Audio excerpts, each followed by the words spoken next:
नमस्कार, स्वागत है आप सभी का हमारे YouTube चैनल पर। राजस्थान के अंदर एक बहुत बड़ी एग्जाम के अंदर बहुत बड़ा धमाका होने जा रहा है। जब से सत्ता परिवर्तन हुई है, नई सरकार बनी है, पेपर माफिया के खिलाफ एक बहुत बड़ा आंदोलन सा छिड़ गया और विगत सरकार बनने के बाद में चाहे वो पटवारी भर्ती हो, एसआई भर्ती हो, राजस्थान पुलिस भर्ती हो या फिर कोई भी जेल भर्ती हो, सभी भर्तियों में कोई ना कोई गिरफ्तार हुआ है। लेकिन सबसे बड़ी अपडेट आपके साथ जो मैं रखने जा रहा हूं वो है राजस्थान पुलिस सब इंस्पेक्टर, यानी कि वह पुलिस जो हमारी सुरक्षा करती है, यानी कि वह पुलिस जो हमें न्याय दिलाती है, जिसपे हम आंख बंद करके विश्वास करते हैं। उस भविष्य के सब इंस्पेक्टर यानी भविष्य में बनने वाले हैं, वो लिखित परीक्षा में पास हो गए तथा कथित तौर पे एक सरल इंटरव्यू में भी पास हो गए और पास होने के बाद में आज वो राजस्थान पुलिस अकादमी में ट्रेनिंग ले रहे थे। यानी भविष्य में वो हमारे सब इंस्पेक्टर थे, प्रमोट होकर सीआई थे प्रमोशन के बाद में, और हो सकता है वो डिप्टी तक या कुछ आगे भी प्रमोशन लेकर अफसर बनते और हमारे राजस्थान के अंदर न्याय व्यवस्था को तथा कथित तौर पे ये जो नकल करके एसआई बने थे, ये न्यायपालिका को सुदृढ़ करने का प्रयास करते थे। चलो, भूमिका बांधने के बाद में मैं डायरेक्ट और सीधा आपको ये बताता हूं हुआ क्या है। सब इंस्पेक्टर की परीक्षा 2021 में हुई थी। पेपर हुआ, उस समय अनेक विद्यार्थियों ने आरोप लगाया था कि एसआई की परीक्षा में नकल हुई है, पेपर बाहर आया है, मार्केट में आया है, पैसे देके बहुत सारे लोग चयनित हुए हैं। और उस समय तत्कालीन सरकार थी, उसने जांच भी करवाई थी। पेपर लीक का आरोप लगा था। बीकानेर के आसपास से कुछ लोग गिरफ्तार हुए थे, जयपुर में कुछ लोग गिरफ्तार हुए थे, लेकिन सरकार ने उस समय यह माना कि पेपर लीक नहीं हुआ, लीक होने से पहले हमने रोक दिया। और हाँ, सरकार ने भी माना था कि पेपर बाहर तो आया है, कि बीकानेर में किसी स्कूल से बाहर आया, पाली तक पहुंचा था, ऐसा कुछ हुआ था, लेकिन पेपर को रद्द नहीं किया। पेपर को रद्द नहीं किया, उसका रिजल्ट निकाला और लगभग 700 के आसपास सब इंस्पेक्टर चयनित हो गए।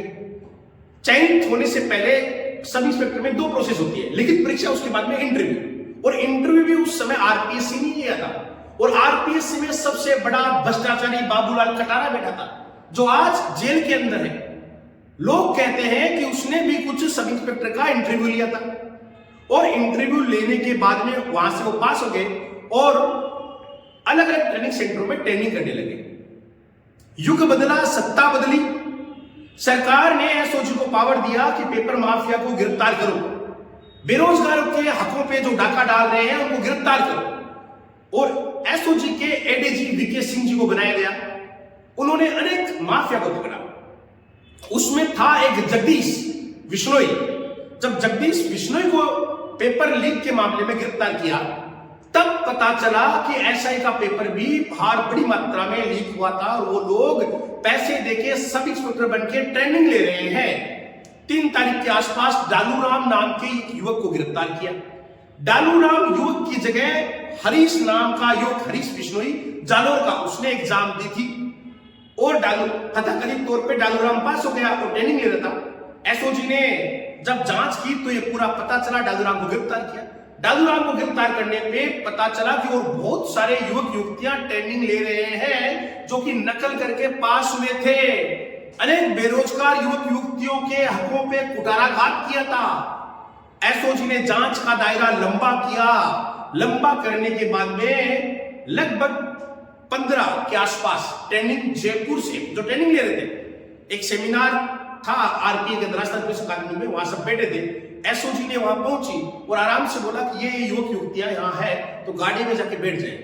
उनको पता था पहले से ही कि हम लोगों ने कुछ गलत किया है। वो वहां से गाड़ी में बैठ गए और एसओजी उनको लेकर लगातार 1 दिन 2 दिन तक पूछताछ की। 1-2 छात्र छात्राएं फरार भी हुए। एसओजी वहां के थाने से संपर्क करके उनको वहां से गिरफ्तार करवाया। अब तक 17 जिस ट्रेनिंग है 17, जिसमें 6 महिलाएं और 9 पुरुष हैं, वो गिरफ्तार हो चुके हैं।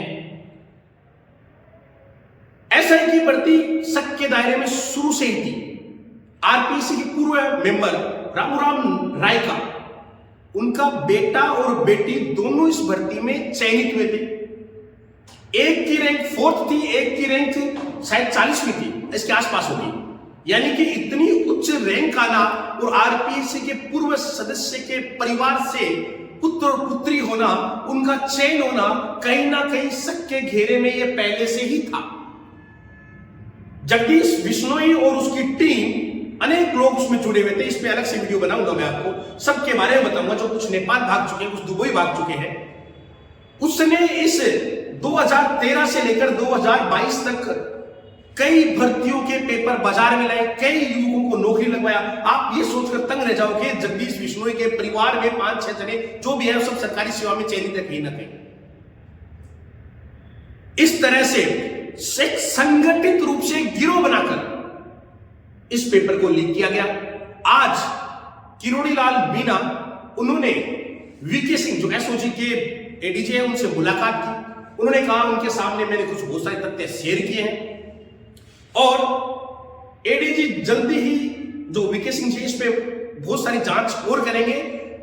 लेकिन किरोड़ीलाल मीणा और बाबा की एक बात बहुत बड़ी उन्होंने कही कि मैं सरकार के लेवल पर बात करूंगा, इस भर्ती को रद्द कराने का प्रयास करूंगा। यानी निश्चित तौर पे अब आने वाले समय में कहीं ना कहीं इस एसआई भर्ती के ऊपर संकट के बादल मंडरा रहे हैं।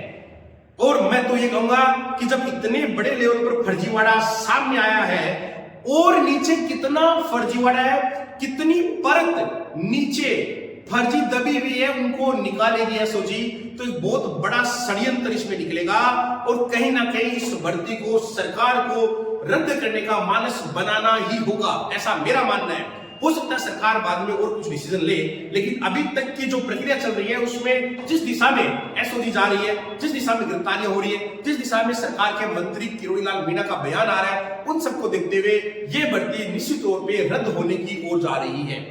बेरोजगार युवाओं और भी भर्तियों में जो फर्जी लगे हुए उनकी गिरफ्तारियां हो रही है। और कौन सी भर्तियों में धांधली हुई थी उनकी जानकारी एसओजी को देना हमारा कर्तव्य है। एसओजी ने एक मोबाइल नंबर भी जारी किया। अगर आपके पास ऐसी कोई सूचना है तो उस पर सूचना दीजिए। आपको कोई और सूचना मिल रही है तो हमारे यूट्यूब चैनल के नीचे बताइए कि कौन सी भर्ती में कौन कौन फर्जी कहां लगा हुआ है। तमाम बातें हम लोग भी सरकार के पास पहुंचाने का प्रयास करेंगे। लेकिन बुरी चीज ज्यादा लंबे समय तक नहीं चल सकती, ये पहले भी सत्य था, आज भी सत्य है। 2021 में इसने फर्जीवाड़ा किया था, नौकरी लग गया होगा, परिवार में खुशियां मना ली होगी। एक बात मैं आपके साथ और शेयर कर रहा हूं, एसआई का टॉपर नरेश कुमार, राजस्थान एसआई 2021 का टॉपर नरेश कुमार गिरफ्तार हुआ है, उसको भी गिरफ्तार कर लिया गया है। यानी फर्जी तरीके से टॉपर बनना था। और जब पुलिस ने इनको गिरफ्तार किया एसओजी ने, आप जानकर हैरत आश्चर्यचकित रह जाओगे, इनको छोटे छोटे प्रश्नों के जवाब मालिक नहीं थे, जवाब पता नहीं थे इनको। मतलब अगर आपने इनको ये पूछा कि राजस्थान में कितनी लोकसभा सीट है, उपराष्ट्रपति का नाम क्या है, या अभी जो सरकार है वो कितनी सीट जीतकर सरकार बनाई है, ये छोटी छोटी बेसिक बातों की जब जानकारी नहीं हो तो उनका आईक्यू कैसा है, उनका जनरल इंटेलिजेंसी कैसी है, ये आप पता कर सकते हो। कैसे उन्होंने पेपर फाइट किया होगा, कैसे उन्होंने इंटरव्यू फाइट किया होगा, कैसे लगे होंगे, इन सब बातों पे कहीं ना कहीं प्रश्नवाचक चिन्ह है। आप भी इंतजार करें और मैं भी कर रहा हूं। लग रहा है भर्ती 100% रद्द होगी। और कोई किसी भर्ती के बारे में आपको जानकारी है तो अगला वीडियो, अगली जो भर्ती होगी उसके बारे में निश्चित तौर पे आपके सामने लेके आऊंगा। एसओजी की तमाम जानकारी आपके साथ शेयर करूंगा। धन्यवाद।